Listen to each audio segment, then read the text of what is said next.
आखिर उस गरीब लड़के ने भगवान शिव के लिए ऐसा क्या किया कि खुद महादेव को उसकी झोपड़ी में आना पड़ा।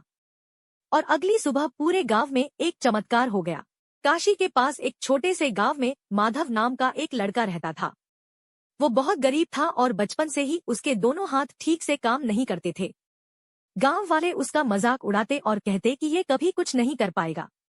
लेकिन माधव के मन में बस एक ही सपना था कि वो एक दिन अपने हाथों से भगवान शिव का एक सुंदर शिवलिंग बनाए। हर रोज वो गंगा किनारे जाकर मिट्टी को महसूस करता और मन ही मन महादेव से कहता, भोलेनाथ, अगर हाथों में ताकत नहीं दी तो कम से कम आपका आशीर्वाद दे दो।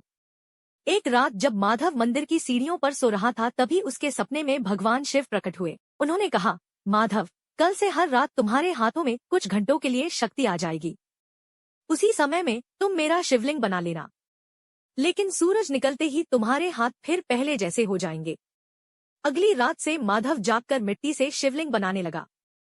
पूरे गांव को लगता कि कोई चमत्कार हो रहा है, क्योंकि दिन में उसके हाथ बिल्कुल कमजोर रहते, लेकिन हर सुबह शिवलिंग थोड़ा और सुंदर बन जाता। करीब 21 दिनों बाद वो शिवलिंग पूरी तरह तैयार हो गया। उसी रात भगवान शिव फिर माधव के सपने में आए और बोले, माधव, कल आखिरी रात है, बताओ तुम्हें क्या चाहिए। माधव मुस्कुराकर बोला, मुझे कुछ नहीं चाहिए महादेव, बस कल जब गांव वाले इस शिवलिंग को देखें तो उनके मन में आपके लिए सच्ची भक्ति जाग जाए।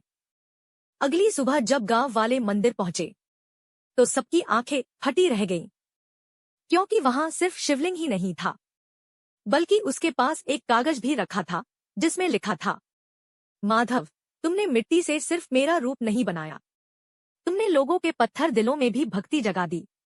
इसलिए आज से तुम्हारी कमजोरी नहीं, तुम्हारी श्रद्धा तुम्हारी पहचान होगी।